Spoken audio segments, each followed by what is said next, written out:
It's Monday, April 3rd, 2017. This is PSN News. Major changes are coming to Penn State's Greek life. We have all the details coming up next. We'll also bring you the results of the UPUA election. Stay tuned.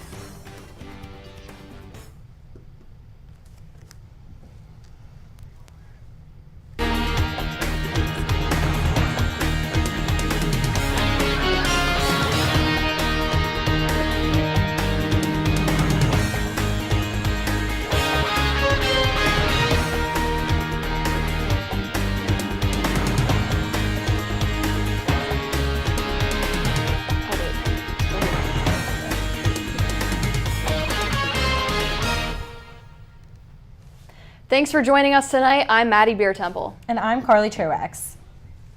Penn State placed new restrictions on Greek life and permanently banned the Beta Theta Pi fraternity last week, according to Vice President for Student Affairs Damon Sims. Restrictions include the delaying of Greek life recruitment, or RUSH, until spring 2018, the reduction of socials with alcohol from 45 per semester to 10, and a more strongly enforced prohibition of underage drinking. These restrictions follow the investigation into the death of sophomore Timothy Piazza at the Beta Theta Pi fraternity house in early February. The Center County District Attorney's Office will release evidence related to the investigation in mid-April. Penn State trustee Al Lord told the Chronicle of Higher Education last week that he feels little sympathy for the victims in the Jerry Sandusky sex scandal, drawing sharp criticism from the university community. The comments came after the conviction of former Penn State President Graham Spanier. Lord told the Chronicle the victims have repeatedly interfered with the approaching scandal, logically, especially in understanding Joe Paterno and university officials. Involvement, Ira Lubert, the chairman of Penn State's Board of Trustees, said in a statement that Lord's comments are personal. Lubert reinforced they don't represent the opinions of the board or the university. After more than 2 weeks of campaigning, Katie Jordan and Alex Shockley were elected president and vice president of the University Park Undergraduate Association. The election brought in more than 12,000 votes, the highest vote count in UPUA history, with Jordan and Shockley winning about 2/3 of those votes. The duo has been involved in UPUA since they were freshmen. Over the past year, Jordan served as vice president and Shockley was Speaker of the Assembly. Their platform includes more than 50 initiatives that fall under the themes of sustainability, students' rights, and advocacy and collaboration. Jordan will officially assume the presidency during this Wednesday's meeting. The 13th annual Relay for Life will take place this weekend on campus. Reporter Odessa Meredith has all the details.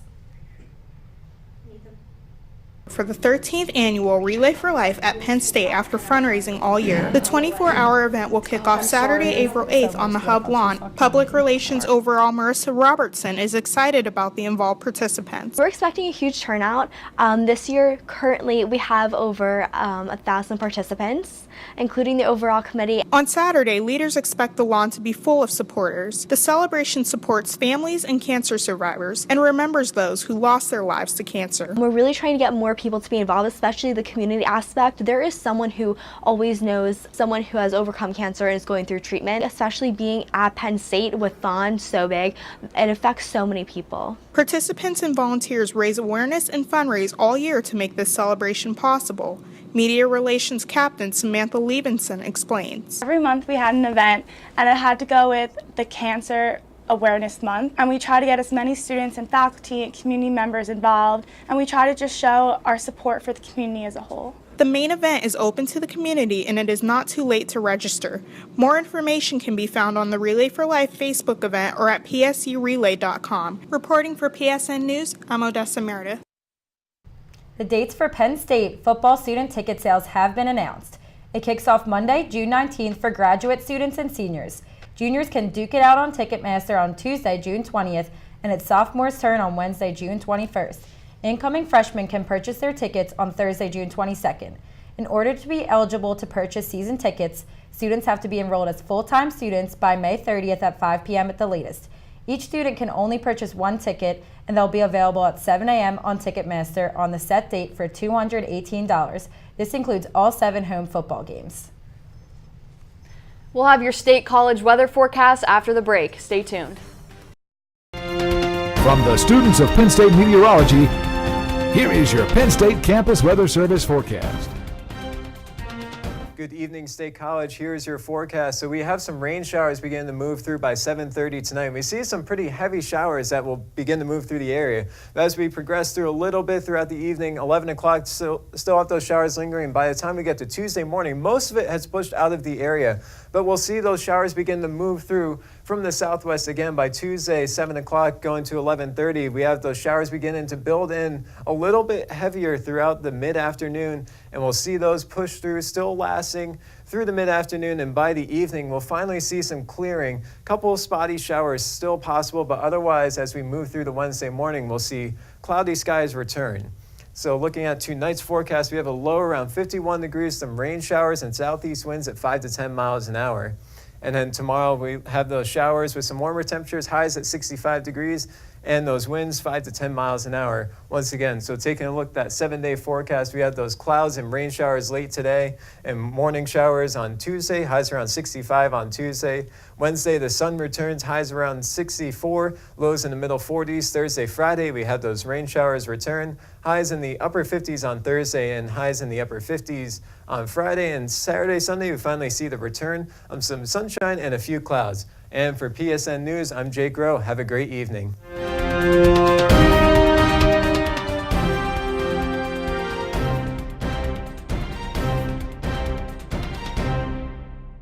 Welcome back to PSN News. I'm Mike Gilbert with your sports update. Drama and excitement all weekend for the Penn State softball team. The squad notched its first Big Ten victory over Indiana in the second game of a doubleheader Saturday, thanks to one of the most clutch performances I've ever witnessed live.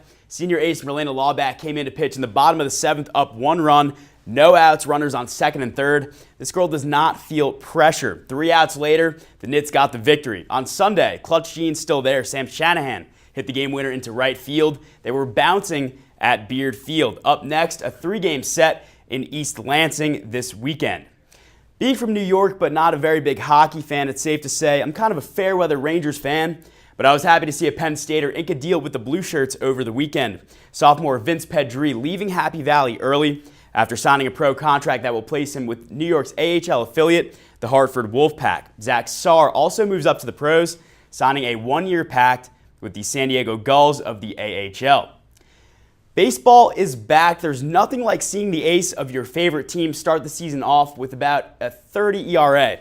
Masahiro Tanaka had a rough go of it yesterday against the Rays, giving up 7 earned runs in a loss to Tampa Bay. Even elsewhere across the league, the Aces really not performing up to expectations. Madison Bumgarner, Zach Greinke combined for 5 earned runs in a 6-5 Diamondbacks win. Bumgarner did go yard twice at the dish. Either way, the most important thing going on, it's officially Masters Week. Get your pimento cheese sandwiches ready. I'm not sure if you know how to make pimento cheese sandwiches or if you know what they are, but worth a shot anyway. That's it for your PSN News Sports Update. National Championship game on tonight. Go Zags. Back to the news desk right after this. Thursday, North Carolina Governor Roy Cooper signed a bill rolling back House Bill 2. More commonly known as the Bathroom Bill, HB 2 said local governments could not ban discrimination against LGBT people in public accommodations and employment. It also required people to use the bathroom and changing room corresponding to their gender. The revised legislation will allow access to restrooms that accommodate more than one person, but removes the previous language about who may use which restroom. This comes after the NCAA eliminated championship tournament games from North Carolina because of the former bill. Dylan Roof, the convicted Charleston church shooter, will plead guilty to state murder charges. He had originally planned on going through with a second trial. The court hearing is set for April 10th. Roof was given the death penalty in January following federal hate crime charges for killing 9 black churchgoers at a Bible study session in June of 2015. This marked the first time a death penalty verdict was rendered in a federal hate crime case. Last Thursday, the Interstate 85 bridge in Atlanta collapsed after a fire erupted beneath it. The bridge separated the highway that usually carries about 250,000 vehicles a day. A homeless man who had been smoking crack cocaine at the time allegedly set the fire and was arraigned on charges of first-degree arson and criminal damage to property. There were no injuries or fatalities at the scene.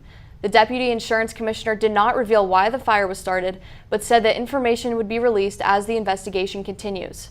Officials say it will take at least several months and more than $10 million to make repairs.